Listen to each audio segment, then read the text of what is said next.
Okay, now that you have your black and white checkerboard, it is all ready to go. And now I want you to experiment with some different coloring options and adding some bevels and making it look 3D. So I'm going to show you some things. Some of them you already know, but it's a different way to use them. And some of them are new things. So for example, before you do anything, if you're going to color, you should choose, duplicate the layer, and I'm just going to call it color.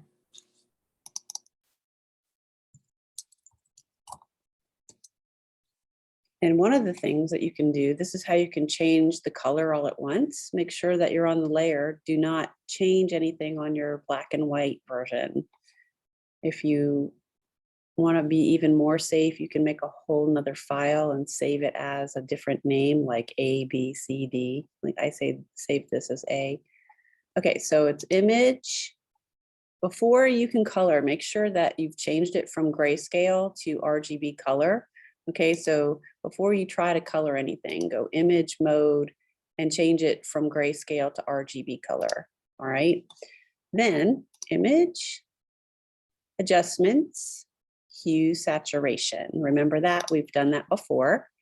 And then you have the options here. Remember, you got to click on colorize. And then you'll need to pull the lightness up. So if you want to change the color of the black, you pull the lightness to the right and you can change the saturation. You should change the saturation so that it's more intense in the color. And then you can change it to whatever color you like. All right. And then if you want the white to be colored and to keep the black black, then you can change the color that way. So you pull it down and you pull the lightness that way. Okay, but I'm changing my black and then I'm going to change my white to another color. So I'm going to click OK for that. And now if I'm going to use, I'm going to use the paint bucket. So remember, it might be nested with the gradient tool. I'm going to choose the paint bucket and I'm going to make the fills here. Choose my color. I'm going to make it like a yellowy orange. Maybe I'll make it yellow. All right, so I have that. And now if it's on contiguous, if that's checked, then it only does one at a time. But if I uncheck contiguous, then what that does is it colors all the white things the same.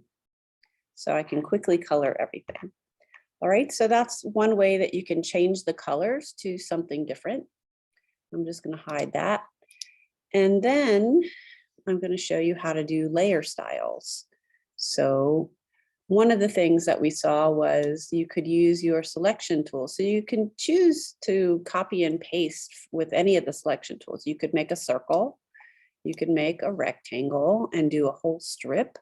You can use the lasso tool and draw a free form shape, or you can use the polygon, for example, to trace something like the star. So if I wanted to just trace something that was very geometric, I could take my polygon lasso and just trace that over. So once I have it traced, see how it's selected? I can copy, Command C, and then Command V to paste. And now whenever I paste something, it always makes a new layer. So if you look over here at the layers, you can see that I have just the star in that layer. And I'm going to name it. I'm going to name every new layer that I make. It might, if I'm going to make a lot of stars, maybe that's going to be little star or big star. Whoops. Yeah, star one. Okay. And then, so you can see it, I can change the color or I can leave it black and white, but I like to change the color because it just makes it more interesting. So colorize, I'm going to bring this up. I'm going to bring the saturation up. I'll make it red. Click OK. And then I will paint bucket it to, oh, how about a nice blue color. Right, so now I have a little color star, and you don't have to leave it in the place where you put it. You can move it somewhere else, and you can also rotate it. So remember that that's always an option. Remember to double click after you do any changes. Then the layer style. So I double click. When I want to change the name of the layer, I double click on the word. When I want to get the layer styles, I have to click in this gray area that's not on the text. So double click and I get the layer style menu. Now remember, you don't want to just click the check box, because if I do that, it doesn't give me the option. So I want to click on the words bevel and emboss. And then I can change this.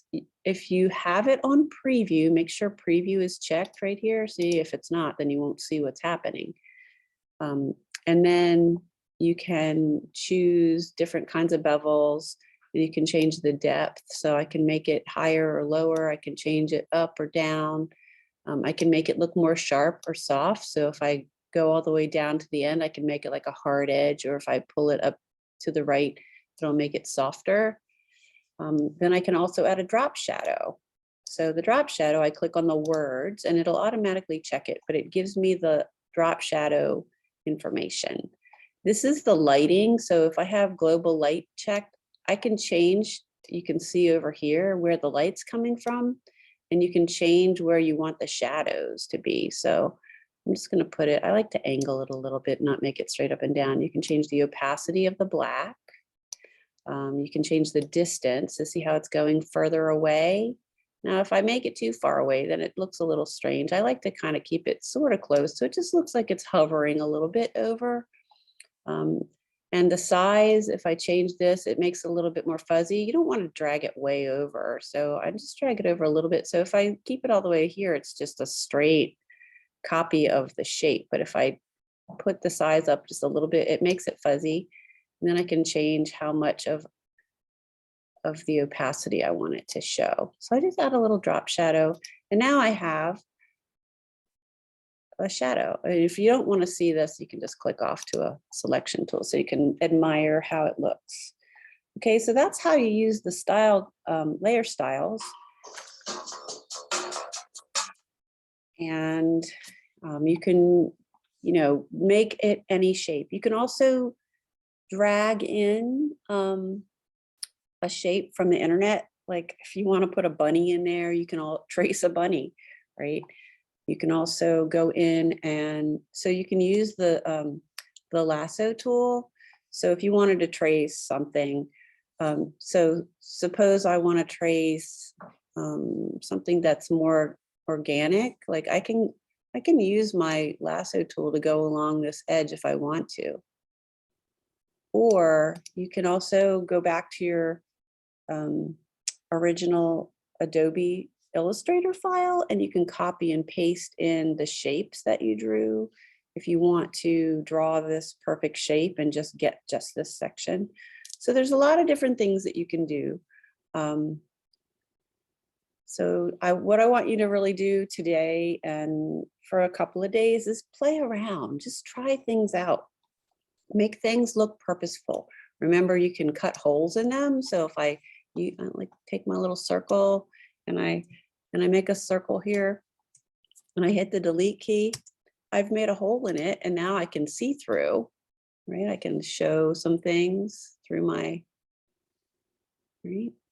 You can find a little interesting place to put it over top of so you can see through it. Maybe you want to make multiple layers of shapes. You can make any shape that you want and play around with it. So go back and look at the slideshows that I posted of the different op art pieces that other students have done, so you can kind of get an idea of what they did. And just by looking at them, now that you know how to do this, you should be able to figure out how they did it. So play around with that. And if you have any questions, you can always just ask me in class.